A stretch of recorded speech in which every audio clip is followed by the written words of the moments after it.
বাতাসের উপর এমন ভাবে তার ক্ষমতা আল্লাহ প্রতিষ্ঠিত করেছিলেন, সকালবেলা সিংহাসনের মধ্যে অধিষ্ঠিত হয়ে বাতাসকে হুকুম করতেন, অমুক এলাকায় আমার কাজ আছে, আমাকে নিয়ে যাও। মুহূর্তের মধ্যে বাতাস সিংহাসন 1 মাসের দূরত্বে পৌঁছায়। এত ক্ষমতাধর একজন বাদশাহ হওয়া সত্ত্বেও সূরা সাদের 30 নম্বর আয়াতে সুলাইমান নবীর ব্যাপারে আল্লাহ বলেন, ওয়াহাবনা লিদাউদা সুলাইমান নি'মাল আবদু ইন্নাহু আওয়াব। আমি দাউদ নবীকে সুলাইমান নামে একটা পুত্র দান করলাম, আর সুলাইমান কেমন, ইন্নাহু আওয়াব, তিনি খুব বেশি আল্লাহর দিকে ঝুঁকে পড়ে, খুব বেশি আল্লাহমুখী হয়। আল্লাহ বলছেন আওয়াব, তিনি বারবার আল্লাহমুখী হয়। ক্ষমতা সুলাইমান নবী যত বেড়েছে তিনি তত বেশি আল্লাহমুখী হয়েছেন। সূরা নামলের 15 থেকে 19 নম্বর আয়াত, লম্বা হিস্ট্রি। সুলাইমান আলাইহিস সালাম বহর নিয়ে রওনা করলেন, পিঁপড়ার এলাকায় গেলেন। যাওয়ার পর যখন তিনি পিঁপড়ার এলাকায় নামার পর তার সাথে বিশাল বাহিনী, তারাও সেখানে হাঁটবে। পিঁপড়ার রানী যে ছিল,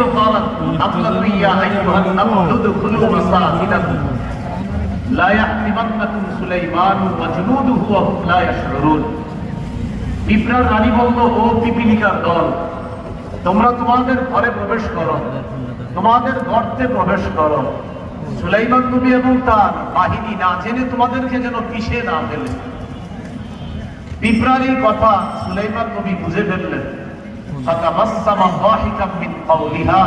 পিঁপড়ার কথা বুঝে সুলাইমান নবী একটা মুস্কি হাসি দিলেন।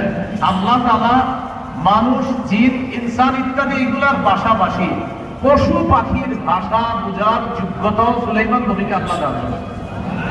এখানে একটা কথা, যদি আপনারা কিছু না মনে করেন, ওলামা হযরতুল আল্লাহ আপনারা আমার সাথে বলতে হবে।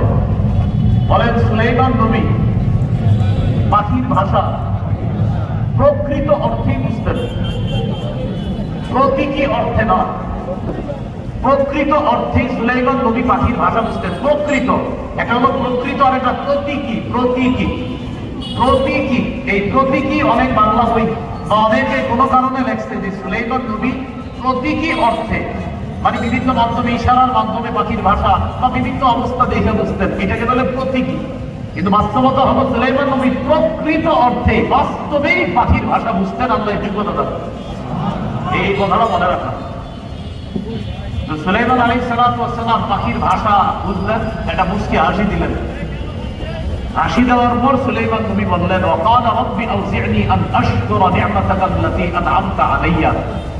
সুলাইমান নবী বললেন, আল্লাহ আপনি আমাকে তৌফিক দান করেন, আমাকে যে নিয়ামত দান করেছেন এই নিয়ামতের শুকরিয়া যেন আমি আদায় করতে পারি। অর্থাৎ আমি মানুষের উপর রাজত্ব করি, আমি জিনের উপর রাজত্ব করি, আমি পশু পাখির উপর রাজত্ব করি। আজকে পাখির ভাষাও আমি বুঝলাম। আল্লাহ আপনি যে আমাকে এত ক্ষমতা দান করেছেন, এত নিয়ামত দান করেছেন, আমি যেন এই নিয়ামত পেয়ে অন্য কোনো আচরণ যেন আমার দ্বারা প্রকাশ না পায়। আল্লাহ আপনি যে আমাকে এত নিয়ামত দান করেছেন, আমাকে তৌফিক দেন, আমি যেন আরো বেশি আপনার শুকরিয়া আদায় করতে পারি।